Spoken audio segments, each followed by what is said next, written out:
Jai Guru and good morning everyone. Welcome back to my mini vlog and happy Akshaya Tritiya. ତ ଆଜି ଗୋଟେ ବହୁତ ହି ଭଲ ଦିନରେ ମୁଁ ପୁଣି ମୋର ୟୁଟ୍ୟୁବକୁ ବ୍ୟାକ୍ କରିଛି।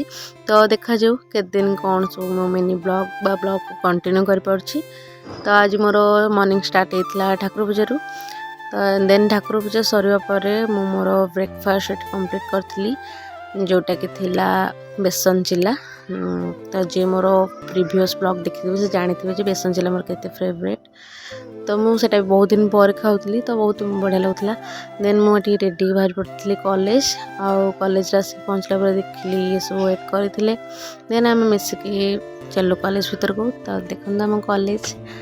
ଦେନ୍ ଏଠି ଦେଖନ୍ତୁ ମୋର ଗୋଟେ ସାଙ୍ଗ ଦେଖାଉଛି ତାର ମାନେ ନ୍ୟୁ ମନି ପର୍ସ ହେଲା, ସେ ନିଜେ ଏଇଟା ତିଆରି କରିଛି। କେମିତି ଲାଗୁଛି ଆପଣମାନେ କମେଣ୍ଟରେ କହିବେ। ଆଉ ଇଏ ହେଉଛନ୍ତି ମୋର ମହିଳା ମିତ୍ର।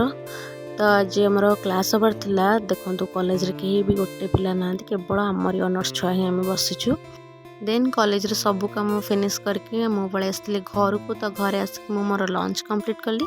ତାପରେ ମୁଁ ପଳେଇଥିଲି ନ୍ୟାପ୍ ନେବା ପାଇଁ। ତ ଆଜିର ଦିନ ମାନେ କିଛି ଏମିତି ଥିଲା। ଯଦି ବି ଆପଣମାନଙ୍କୁ ଆଜିର ଭିଡ଼ିଓଟି ଭଲ ଲାଗିଥାଏ ତ ଲାଇକ୍ ଆଣ୍ଡ ସବସ୍କ୍ରାଇବ୍ କରିବାକୁ ଜମା ଭୁଲିବେନି। ତ ଆଜି ପାଇଁ ଏତିକି, ଦେଖା ହେବ ନେକ୍ସଟ ଭିଡ଼ିଓରେ। Love you all guys, bye.